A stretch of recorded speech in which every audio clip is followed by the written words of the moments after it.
በስመ አብ ወወልድ ወመንፈስ ቅዱስ አሐዱ አምላክ አሜን። ሰቆቃወ ኦርቶዶክስ ዘኢትዮጵያ። እግዚአብሔር ከሰማይ እስኪጎበኘንና እስኪመለከት ድረስ ዓይኔ ሳያቋርጥ ዝም ሳትል እንባ ታፈሳለች። ከሁሉ አስቀድሞ በመላው ዓለም ለምትገኙ ኦርቶዶክሳውያን ወገኖቻችን እና ሰውን በሰውነቱ ለምታከብሩ ሁሉ ከእግዚአብሔር ከአባታችን ከጌታም ከኢየሱስ ክርስቶስ ጸጋና ሰላም ለእናንተ ይሁን። በዚህ ዘመን ኢትዮጵያዊ ሆኖ በኢትዮጵያ ተወልዶና አገሩን አውቆ ላደገ ሰው የአገሩ ሁኔታ የማያሳስበው የለም። ሁላችንም በገጠሪቱ ኢትዮጵያ ሆነ በከተማ ተወልደን አድገን በአንድም ሆነ በሌላ በኢትዮጵያውያን እናቶችና አባቶች ያልተደገፍንና በእነርሱ እርዳታ ያልተማርን የለንም። ስለዚህ ሁላችንም ላለንበት የበቃ ነው በእነርሱ ነው። በተለይም ኦርቶዶክሳውያን ካህናት በሀገሪቱ እየሆነ ያለው መከራ፣ ይበልጥም ቅድስት ቤተ ክርስቲያንና ልጆቿ እየደረሰባቸው ያለው መከራ እንቅልፍ ከነሳቸው መካከል መሆን አለብን። ሁላችንም ባይሆን ብዙዎቻችን እንቅልፍ አልባ ሌሊቶች እያሳለፍን እንገኛለን። ብዙ ጊዜ የምንጽናናው ግን በቅዱሳን አበው ነቢያት የተነገሩትንና የተጻፉትን ቅዱሳት መጻሕፍቶችን ስናነብ ነው። እነርሱ በተናገሩት ልክ ባይሆንም ባስተላለፉት መልእክት ተመርኩዘን መልእክታቸውን በማስተላለፍ ጭምር ነው። ነቢያት በተሰጣቸው ሀብተ ትንቢት በሀገር ላይ መከራ እንደሚደርስ ከመከራ ለመውጣት እግዚአብሔርን በልቅሶና በዋይታ የጠየቁትን ስናነብና ስናስተውል ኢትዮጵያን እያዩ ያለቀሱ ሆነው እናገኛቸዋለን። የኛ ዓይን ኢትዮጵያን እግዚአብሔር ከሰማይ እስኪጎበኝና እስኪመለከት ድረስ ዝም ሳንልና ሳናቋርጥ እንባ እያፈሰስን እንገኛለን። የነቢያቱ መጻሕፍትን በማስተዋል ላነበበ ሰው በኢትዮጵያ እየተደረገ ያለው በዘመነ ነቢያት በእስራኤል የደረሰው ግልባጭ ሆኖ ያገኘዋል። በተለይም ሰቆቃወ ኤርምያስ ለዚህ አንዱ ማሳያ ነው። ነቢዩ አልቃሻው ወይም ሆደ ባሻው በመባል ይታወቃል። ይህን ስም ያሰጠው የዘመኑ መሪዎችና ሕዝቡም ሁሉ ያደርጉ የነበረው ዓመፅ ተከትሎ የሚመጣው መከራ በማየቱና ሐዘኑን በእንባ ስለገለጸና ይህንኑ እንባውን በጽሑፍ አስፍሮ ስላስነበበን ነው። እኛም አሁን ያለንበት ሁኔታ መገንዘብ ስንጀምር ላለፉት 40ና 50 ዓመታት የዘራው ክፉ ዘር በቅሎ አድጎ አፍርቶና ታጭዶ የመከራ ምርቱን እየሰበሰብን መሆኑን እንረዳለን። አሳዛኙ ነገር ግን ሁላችን መከራውን ተረድተን ከመከራው ለመውጣት እንዳንጥር አይምሯችን ፈዟል፣ ልባችን ደንዝዟል። ጊዜያችንና ዕውቀታችን መስጠት በሚገባን እውነት ላይ ከማሳለፍ ይልቅ በማይጠቅመውና ምንም ፋይዳ በሌለው ይባስም ብሎ ጉዳት በሚያመጣ ነገር ላይ ብዙ ጊዜ እናጠፋለን። አሁን ይህን እየጻፍኩ እያለሁ ለአይምሮ የሚከብዱ ብዙ አሰቃቂ መከራዎች በምድሪቱ እየተፈጸሙ እንደሆነ እየሰማንና እያየን ነው። እንስሳትን ለማረድ ይንሰፈሰፍ የነበረ ትውልድ የነበረባት ምድር ኢትዮጵያን መስዋዕት ማድረግ የየዕለት ተግባር ሆኗል። ኢትዮጵያውያን አካላቸው በቢላዋ እየታረደ፣ እግራቸው በምሳር እየተቆረጠ፣ ዓይናቸው እየወጣ፣ በድናቸው በጅብ ይበላል። መንግስታዊ ጭፍጨፋ ከዕለት ዕለት እየከፋ ነው። ተው የሚል ድርጅቱን የሚያወግዝ ቀርቶ ሐዘኑን የሚገልጥ መሪ እንኳን ልናገኝ አልቻልንም። በግፍ መገደላችሁም በጸጋ ተቀበሉና በየተራ ተሰዉ እየተባልን ነው። ግፍንና መከራን የሚያወግዝ ቢኖር ወንጀለኛ ተብሎ ይፈረጃል፣ ይከሰሳል፣ ተከሶም ወህኒ ይጣላል። እነዚህ እንዲያለቅሱ ለአገዛዙ ላልተፈቀደላቸው ወገኖቻችን በእንባ የታጀበ ጸሎት ለፈጣሪያችን ማድረስ ይኖርብናል። ለዚህ ነው ይህንን ጦማር ሰቆቃወ ኦርቶዶክስ ዘኢትዮጵያ ብለን እንጠራው ዘንድ የተገደድነው። ነቢዩ ነገሩ ቢከብደውና እኛም ሆኖ ሰቆቃወ ኤርምያስ ብሎ ብዙ የእንባ ስንኞችን የዘረዘረው፣ እኛም የእርሱን እንባ ተውሰን እንባችን እንደ ክረምት ጎርፍ እናወርዳለን እናነባለንም። መሐሪና ርኅሩኅ አምላካችን እግዚአብሔር ይሰማናል ብለንም እናምናለን። ነቢዩ ልቅሶውን የጀመረው እንዲህ በማለት ነው። ሕዝብ የሞላባት ከተማ በሌሊት እጅግ ታለቅሳለች፣ እንባዋም በጉንጯ ላይ አለ። የሚያጽናናት የለም። ወዳጆቿ ሁሉ ወነጀሏት፣ ጠላትም ሆኑባት። የራሷ ልጆች ሳይቀሩ ጠላት ሆኑባት ብሎ ሊጨምርበት ይችላል። ሰቆቃወ ኤርምያስ ምዕራፍ 1 ቁጥር 2 ነው። ይህ ሰቆቃወ የኢትዮጵያና የኢትዮጵያ ኦርቶዶክስ ተዋሕዶ ቤተክርስቲያን ነው። ምክንያቱም የራሷ ልጆች እርስ በርሳቸው ይበላላሉና ወንድም ወንድሙን በቢላዋ እያረደ ሲጫወት እያየች በዚህ ያላዘነች ያላለቀሰች ቤተክርስቲያን በምን ልታዝንና ልታነባስ ትችላለች? ኦርቶዶክሳውያን በየደረሱበት የሚታረዱ ከሆነና በምድሪቱ ወጣቶች በመንግስት አስተባባሪነት እርስ በርሳቸው የሚጨፋጨፉ ከሆነ የሰቆቃ ጊዜ ከማለት ውጭ ምን ብለን ልንጠራው እንችላለን? በየቀኑ ጆሮን ጭው የሚያደርጉ የጭካኔ ጥግ ከታየ ከዚህም በላይ የሚያስለቅስ ምን ሊመጣ ይችላል? ክቡር የሆነው የሰው ልጅ አውሬ ሆኖ ራሱን ሲበላ ከማየት የበለጠ ቅስም ሰባሪና አሳዛኝ ነገር ከቶ ሊገለጥም ይችል ይሆን? ነቢዩ የእንባው ጅረት ሊቆምለት ባለመቻሉ የሚያለቅስበትን ምክንያት በበቂ መልኩ ዘግቧል። ዓመት በዓል የለም፣ ቤተ መቅደስ ፈርሷል፣ ካህናት ታርደዋል ይልና ወደ ዓመት በዓል የሚወጣ የለምና የጽዮን መንገዶች አለቀሱ፣ በሮቿ ሁሉ ፈርሰዋል፣ ካህናቶቿ እየጮሁ ያለቅሳሉ፣ ደናግሎቿ ተጨነቁ፣ እርሷም በመሬት ላይ አለች። ሰቆቃወ ኤርምያስ 1:4 ነው። ሁሉም ዋይታ ነው። ካህናቱ በጩኸት እየተጨነቁ ናቸው። ዓመት በዓል የሚባል ነገር ሊታሰብ አይችልም። የቤተ መቅደሱ በሮች የፈራረሱ ሲሆን ምዕመናን በእንባ እየታጠቡ የሚውሉና የሚያድሩ መሆናቸውን አብራርቷል።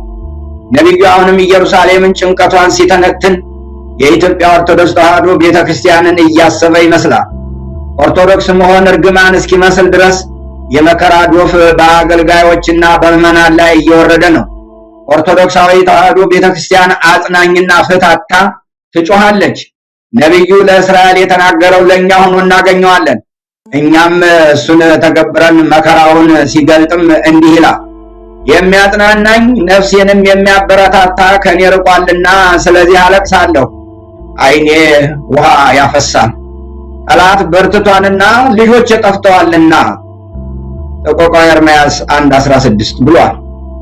ነቢዩ ለእስራኤል ሲያነባ ክፉና በጎ ቀኝና ግራ የማያውቁ ሕፃናት ደም ሲፈስ አካላቸው የአውሬ ቀለብ ሲሆን እያየና በቅርቡ በአርሲ ከሕፃን እስከ አዋቂ በአንድ ቤት የታረዱትን ኦርቶዶክሳውያን በሩቅ እየተመለከተ መሆን አለበት። ይህን ከባድ ሐዘን በእንባው ሲገልጸው ሕፃኑና ጡት የሚጠባው በከተማይቱ ጎዳና ላይ ሲዝሉ ዓይኔ በእንባ ደከመች፣ አንጀቴም ታወከ። ስለ ወገኔ ሴት ልጅ ቅጥቃጤ ጉበቴ በምድር ላይ ተዘረገፈ። ሰቆቃወ ኤርምያስ ምዕራፍ 2 ቁጥር 11 ይላል። መሬቱን የሚያርስበት ሰላም አጥቶ እየተደበቀ አርሶ የበቀለለትን ቡቃያ የጨካኞች ወታደር በእሳት አቃጠሉበት። ይህም አልበቃህ ብሎ ጨካኝ ወታደሮች እናቱንና መነኩሴ አያቱን በደቦ ደፍረው ገለውበት፣ የቤቱን ሀብት ዘርፈው ወስደውበት ብቻውን የቀረ ልጅ፣ እንዲሁም በወለጋ እናቱ ተገላ ከአስከሬኑ ጋር ሆኖ ያለቅስ የነበረ ልጅ አይቷል። የነቢዩ እንባ መጉረፉን ቀጥሏል።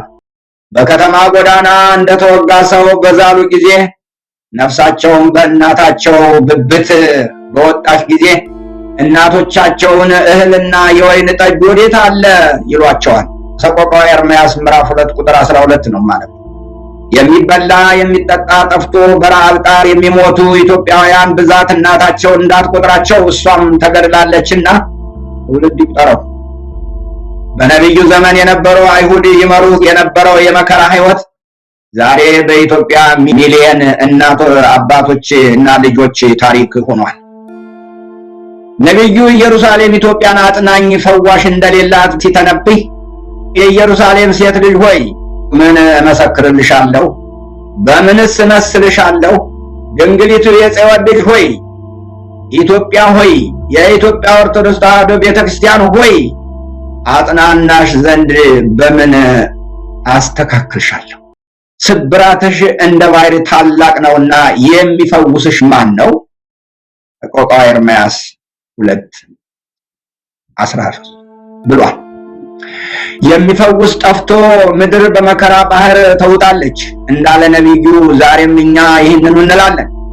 በራሳቸው ፈቃድ ማስተዋላቸውን የሸጡ ራሳቸውን በሰበሩ ተሰብረናል ባዮች የምድር ስብራት የሚያመጣውን መከራ መገንዘብ የተሳናቸው ለራሳቸው ጥቅም ብቻ የቆሙ ማህበረሰብን ለድህነት የሚዳርጉ በድሃ የሚዘፍኑ በሞት የሚሳለቁ ድሃ ሲያዩ የሚፈነድቁ ለክብር ያበቃቸውን ሕዝብ የሚንቁና ወደ ድህነት ጉድጓድ የሚጥሉ ጨካኝ መሪዎች በሆኑበት ምድር ላይ ይህን ማለት እንዴት ይነስ? ዛሬ ሰቆቃ ኦርቶዶክስ ዘኢትዮጵያ ብንል የሚሞግተን ማን ነው? አልቃሻው ነብይ እስራኤል ኢትዮጵያን ከእንቅልፏ እንድትነቃ እንዲህ እያለ በእንባ ይቀሰቅሳታል። ዛሬም እኛ ይህን እንላለን። ተነሽ፣ በሌሊት በመጀመሪያ ክፍል ጩሂ፣ በጌታ ፊት ልብሽን እንደ ውሃ አፍስሺ፣ በጎዳና ሁሉ ራስ ላይ በራብ ስለደከሙ ስለ ሕፃናትሽ ነፍስ እጆችሽን ወደ እርሱ አንሺ። ለተራቡ ልጆችሽ እጆችሽን አንሺ ወደ ፈጣሪሽ። ይህ ቃል በዚያ ዘመን ለነበሩ ሆነ ለኛ አገር ባለስልጣናት ፖለቲካ ነበር። የኛዎቹ ጉዶችም ፖለቲካ ነው ይሉናል። በዚህም ምክንያት እስራኤላውያን ኤርምያስን አስረው ከውሃ ጉድጓድ ጨምረው አሰቃይተውታል።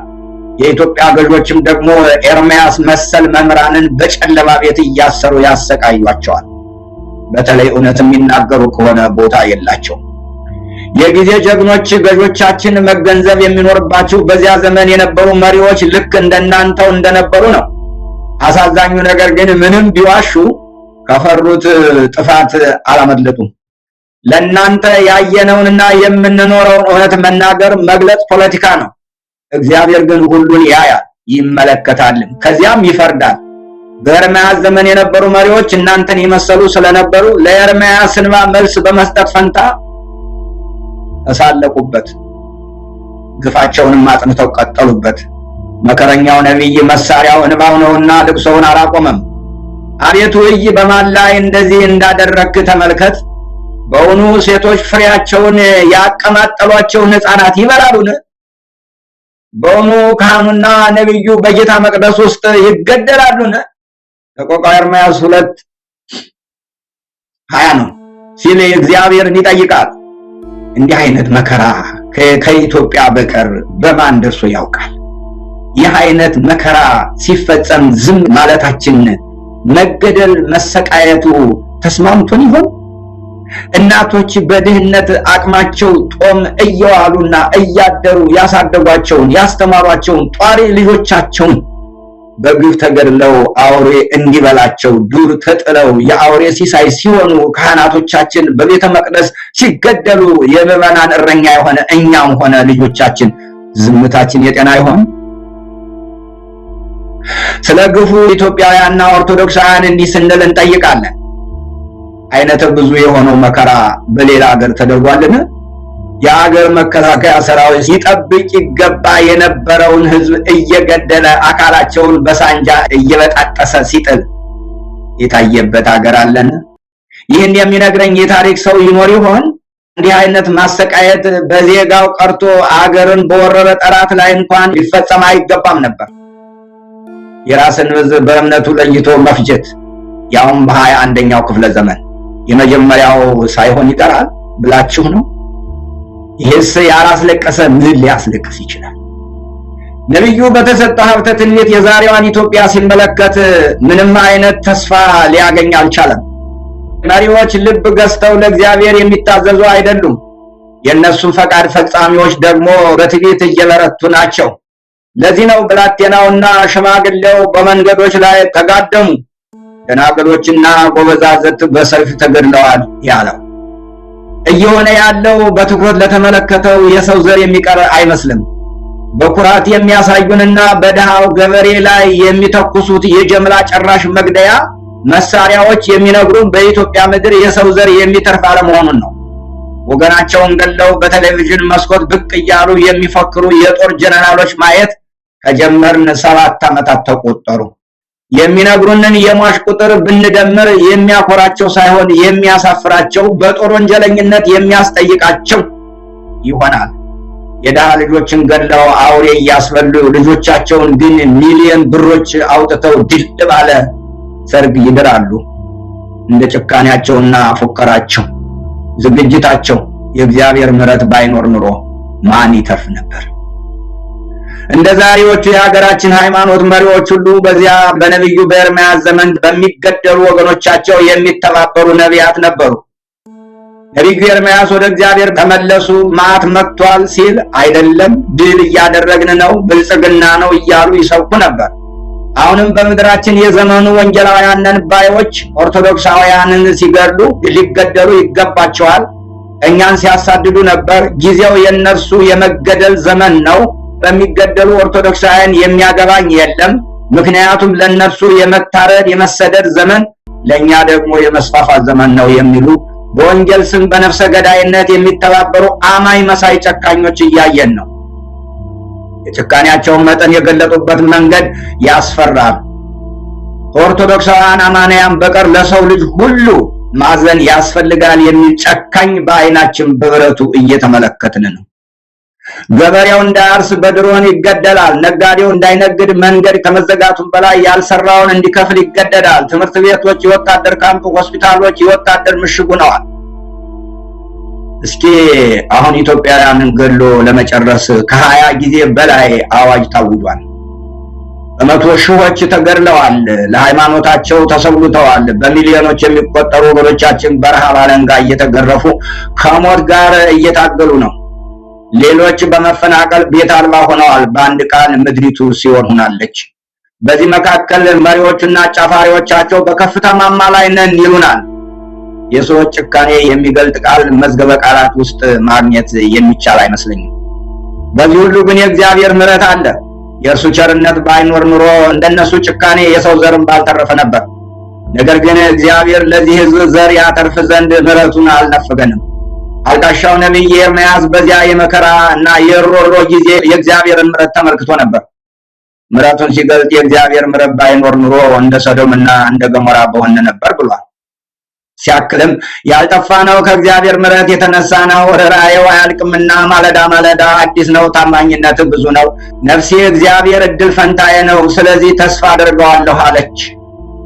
በዚህ መልክ የእግዚአብሔርን የማያልቅ ምሕረት ሲገልጡ ለኛም ተስፋ ይሆነናል። የእግዚአብሔር ምሕረት አለ። ስለዚህ ዓለም በክፉዎች ክፋት ብትያዝም ብትሞላም ክፉዎች የፈለጉትን ያህል አይሄዱም። ቅዱስ መጽሐፍም ታሪክም የሚያስተምሩን ይህንኑ ነው። ታሪክ ከዚህ ሲደርስ ራሱን ሊለውጥ አይችልም። እኛ ምን መክራለን? የሀገር መከላከያንን ብላችሁ ራሳችሁን የምትጠሩና በኢትዮጵያውያን ግብር ከፋዮች ገንዘብ ቅምጥል ኑሮ የምትኖሩ ራሳችሁን ጠይቁ። ሰዎች ከሆናችሁ ምን እያደረጋችሁ እንደሆነ ዘወር ብላችሁ ተመልከቱ። ወገናችሁን በመጨፍጨፍ 7 ዓመት ሞላችሁ። ምን አተረፋችሁ? ዘመድስ የላችሁም? ሴቶች እህቶቻችንን በቡድን ስትደፍሩና ስታስደፍሩ አይቀፋችሁም? ሴት ልጅስ የላችሁም? የተወለዳችሁትስ ከሴት አይደለም? ሕሊና የሚባል ነገር አልፈጠረባችሁም? ባለፉት 7 ዓመታት የፈጃችሁት ሕዝብ ቁጠሩት። ምን እያደረጋችሁ ነው? ምንስ አተረፋችሁ? እናንተ ገለን እንጨርሳለን ብትሉ እንኳን መግደል ቀርቶ መኖር የማትችሉበት የፍርድ ጊዜ ይመጣል። ይህን እውነት ልታውቁ ይገባል። ሕዝብን ገላችሁ አትጨርሱም። ወንጀላችሁ በዓለም ላይ ያጋልጣችኋል። የምትሰሙኝ ከሆነ ልንገራችሁ፣ የመጸጸቻና ንስሐ የመግቢያ ጊዜያችሁ አሁን ነው። ሳይመሽባችሁ ተመለሱ። እንዲሁም አንተ በ5000 ብር እየተገዛህ እህትህን፣ እናትህን፣ አክስትህን የምታስደፍር በጠቅላላ ሕዝብን የምታስገድል የመመለሻ ጊዜ እግዚአብሔር ሰጥቷል። ተመለስ። የምትበላው እንጀራ ያንቀሃል። የድሆች ጩኸት ጸባዖት ላይ ደርሷል። እምቢ ካልክ ግን ፍርድ ይመጣል። እኛም ወደ እግዚአብሔር እንጮሃለን፣ እናለቅሳለን፣ እርሱም ይሰማናል። እናንተ በሕዝብ ተወካዮች ምክር ቤት የምትኖሩ ሴቶች እህቶቻችን እዚያ ጉባኤ ላይ ይህን ታሪክ ስትሰሙ ምን ይሰማችኋል? ተመልሳችሁ ቤታችሁ ሄዳችሁ ምግብ ትበላላችሁ? ቤታችሁ ቁጭ ብላችሁ ምግብ ትሰራላችሁ? ከሰው ጋር ታወራላችሁ? ከልጆቻችሁ ጋር ትጫወታላችሁ? አስቡ። ይሄ የውርደት ጊዜ ነው። እኛም እንላለን አቤቱ የሆነብንን አስብ፣ ተመልከት፣ ስድባችንም እይ። ርስታችን ለእንግዶች ቤታችንም ለሌሎች ሆኑ። ድሃ አደጎችና አባት የሌለን ሆነናል። እናቶቻችን እንደ መበለቶች ሆነዋል። ውሃችን በብር ጠጣን፣ እንጨታችን በዋጋ ገዛን። አሳዳጆቻችን በአንገታችን ላይ ናቸው፣ እኛም ደክመናል፣ እረፍትም የለም። ሰቆቃወ ኤርምያስ 5:1-6 ነው። በመጨረሻም ለአምላካችን እንዲህ እንጮሃለን፣ ማረን አቤቱ ማረን፣ ንቀትን እጅግ ጠግበናልና። የባለጠጎች ስድብና የትዕቢተኞች ንቀት ነፍሳችን እጅግ ጠገበች። መዝሙረ ዳዊት መዝሙር 122 ቁጥር 23። አምላካችን ስማን። በመጨረሻ የሞቱ ኢትዮጵያውያንን የተሰዉ ኦርቶዶክሳውያንን ገነት መንግስተ ሰማያት ያውርስልን። የተጎዱ ወገኖቻችን ያጽናናልን። የቆሰሉ ልጆቻችን ፈዋሴ ዱያን ኢየሱስ ክርስቶስ ፈውስ ይስጣቸው። አምላካችን ኢትዮጵያ ሆይ እግዚአብሔር ያጽናሽ። ኦርቶዶክስ ተዋሕዶ ሆይ ለእምነትሽ የሚጋደሉ አባቶች፣ እናቶች፣ ልጆች፣ እህቶች ይስጥሽ ያድልሽ። አምላካችን እግዚአብሔር ሀገራችን ኢትዮጵያ ከጥፋት ቤተክርስቲያናችን ከመከራ ጠብቅልን። ወስብሐት ለእግዚአብሔር። አነሳስቶ ላስጀመረና አስጀምሮ ላስፈጸመን ለአምላካችን ክብር ምስጋና ይግባው። አምላካችን እግዚአብሔር የሞቱትን ነፍሳቸውን ይማር፣ የታሰሩትን ይጎብኝ፣ ለተሰደዱት ሀገር ይሁንላቸው፣ ለታመሙት ፈውስ ይስጣቸው። ክብርና ምስጋና ለተቀደሰው ስም ይሁን ዛሬም ዘወትርም ለዘላለሙ አሜን።